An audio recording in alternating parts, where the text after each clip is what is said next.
Allez alors, en avant pour le deuxième épisode. Si vous débarquez tout juste, je vous conseille d'aller voir la première partie, sinon vous allez être un peu largué. Sur ce, revenons à l'histoire. Et donc, elle est tombée enceinte le 19 novembre, et on l'a su à peu près un mois plus tard. La vache, tu n'as pas traîné. Ah, écrase. Et après ça, son comportement a radicalement changé. Elle est devenue tatillonne, intransigeante, intolérante, chiante, agressive à propos de tout.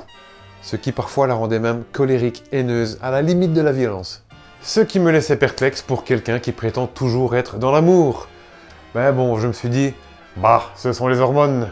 Ouais, j'ai un doute à ce sujet. C'est aussi à ce moment-là que j'ai commencé à passer mes nuits seule.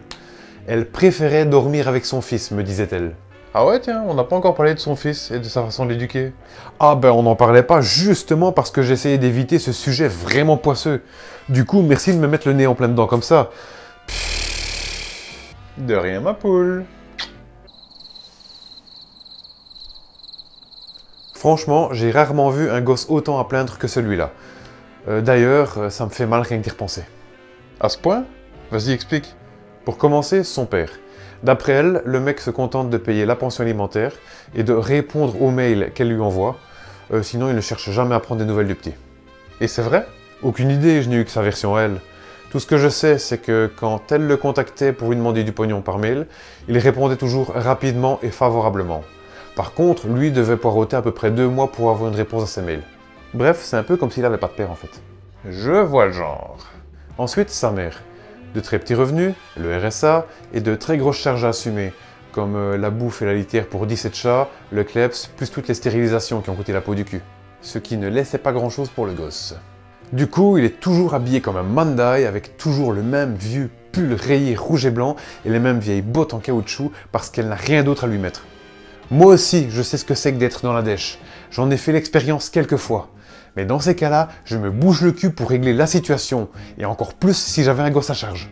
C'est aussi quelqu'un de complètement irresponsable et bourré d'incohérences.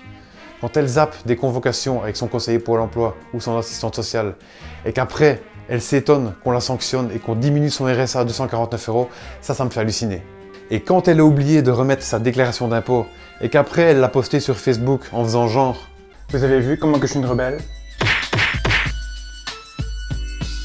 Ça m'a fait rire la tête qu'elle a fait quand elle a reçu un courrier des contributions lui réclamant 800 boules.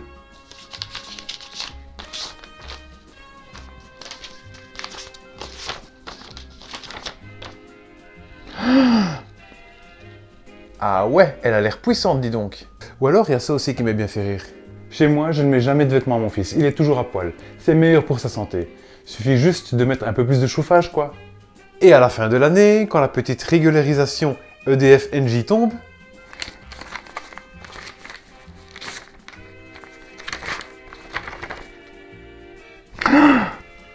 ou peut-être que tu lui mets pas de vêtements parce que tu n'en as pas à lui mettre.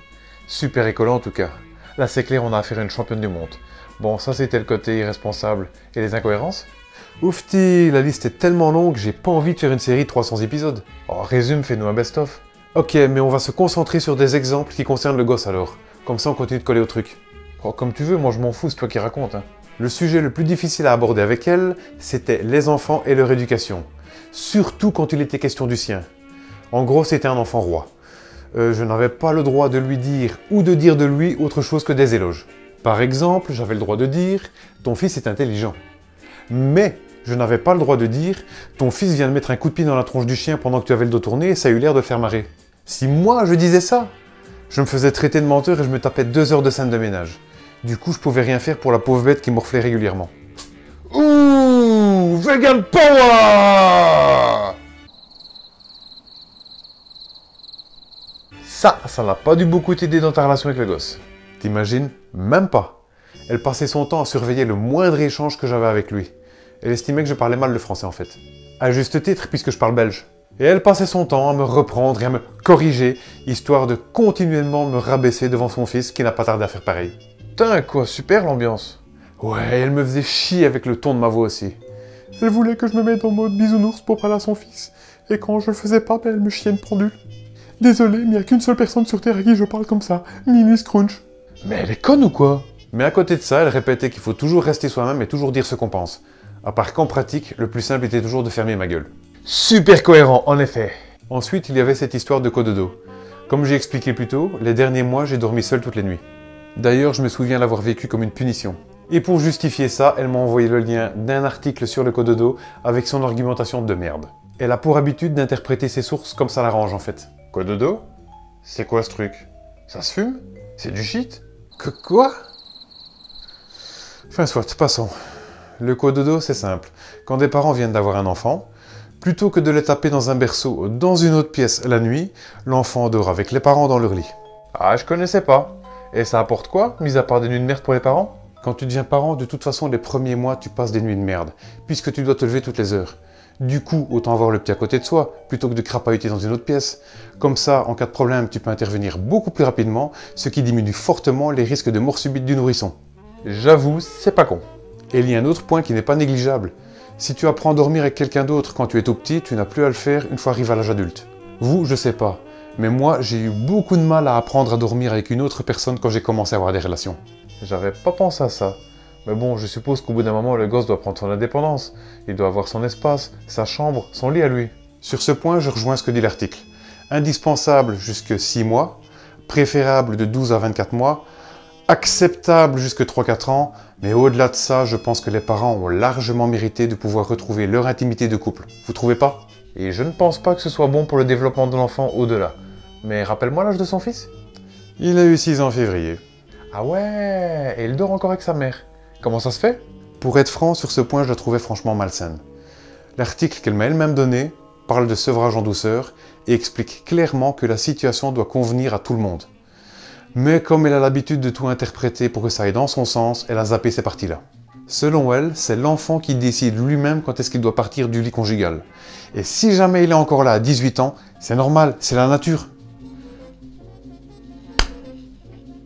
Et donc, elle est même allée jusqu'à me faire du chantage. Tu veux que je revienne dormir avec toi? Ok, mais tu acceptes aussi mon fils dans ton lit alors? Hein, quoi? Ça va pas la tête. Passer les nuits, tous les trois, à poil dans mon lit, avec ton fils qui pisse au lit toutes les nuits, même plusieurs fois par nuit. Mais t'es pas bien, toi? Sérieux, t'as fait ce coup-là? Et il était pas encore propre à 6 ans en plus. Oh non, et il ne risquait pas de le devenir, hein.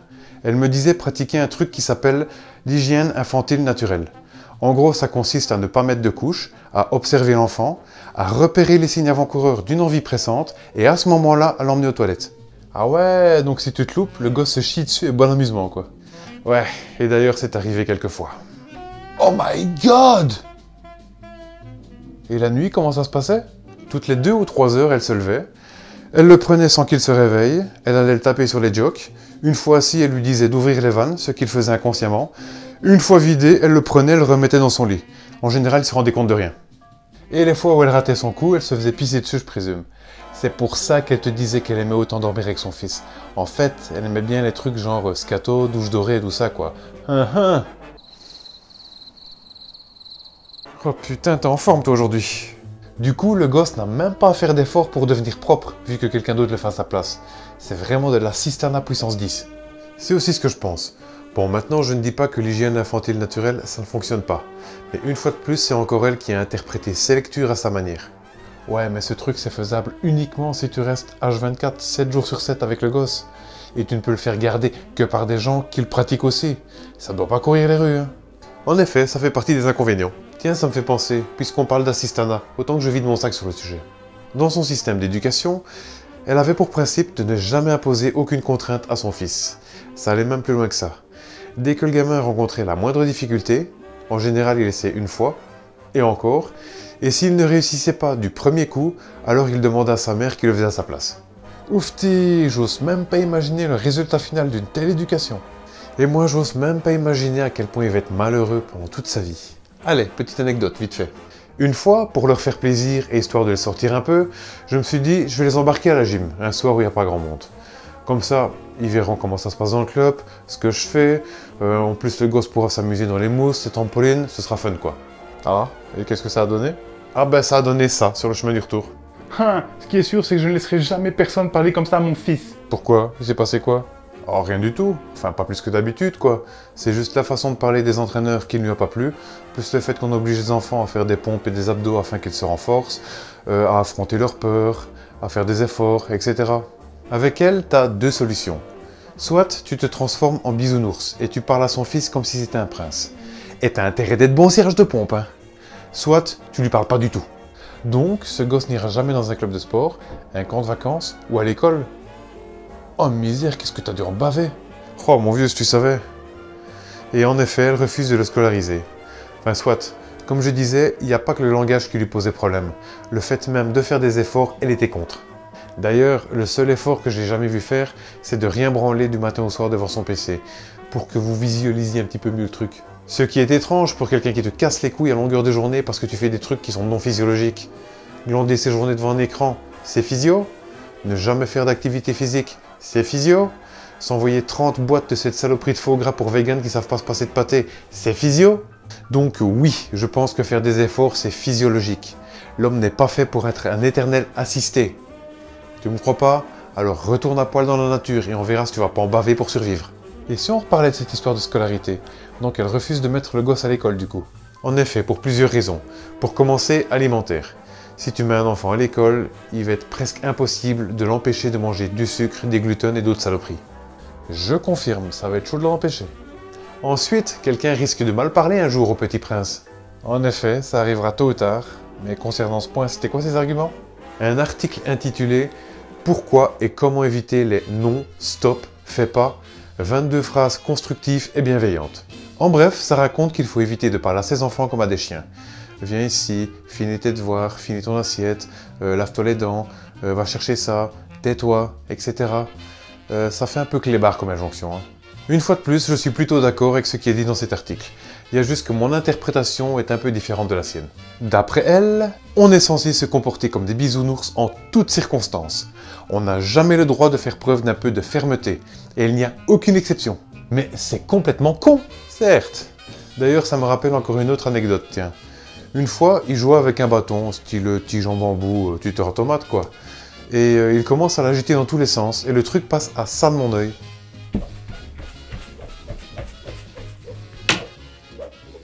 Du coup, je réagis dans la seconde et je lui prends le bâton des mains. Réflexe quoi, avec bien sûr l'intention de lui expliquer pourquoi après. Mais je n'en ai pas eu le temps vu que je me suis fait démonter entre temps. Perso, rien ne me choque dans ta réaction, c'était adapté à la situation, il fallait agir vite. C'est aussi ce que je pense et c'est aussi ce que dit l'article, qu'il peut y avoir des exceptions. Il y a des situations où on doit agir en urgence et où on n'a pas le temps de faire des manières. Mon trésor, est-ce que tu pourrais envisager d'avoir une activité plus constructive et moins salissante avec ce pistolet, s'il te plaît, mon choubidou d'amour? Et enfin, d'après elle, le système scolaire actuel est très mauvais pour les enfants parce qu'il serait basé sur la compétition. Il inciterait les forts à écraser les faibles alors qu'il devrait plutôt privilégier l'entraide. D'accord. Est-ce qu'elle a déjà mis les pieds dans une école? Je me le demande. Bon, j'admets que j'ai appris énormément de conneries dans les écoles que j'ai fréquentées. Et ça m'a demandé énormément de temps et d'efforts pour me purger, me déformater de tout ça. Et ça m'est arrivé d'y vivre des expériences vraiment pas drôles. Mais bordel de merde, si j'avais pas été à l'école, qu'est-ce que j'aurais bien pu foutre de mes journées entre quatre murs? Qu'est-ce que j'aurais eu comme vie sociale? Qu'est-ce que ça m'aurait apporté comme expérience?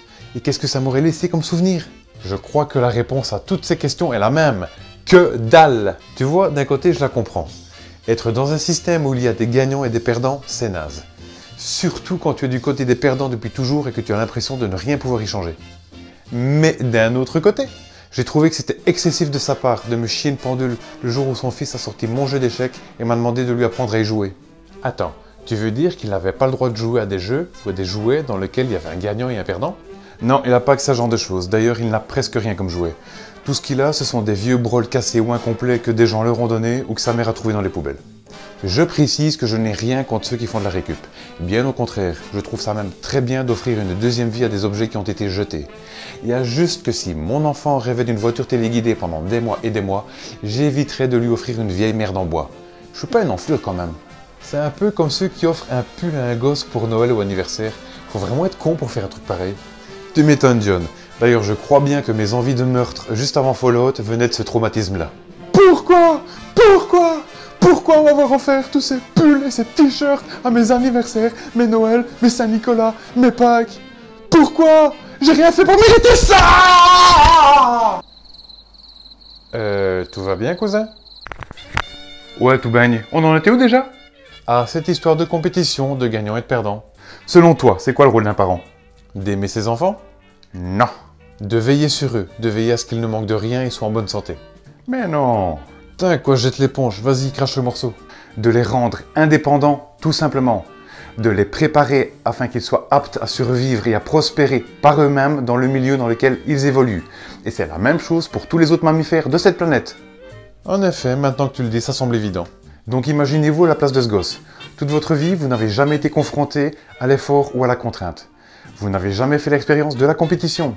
Et donc, vous ignorez ce que ça fait de gagner ou de perdre.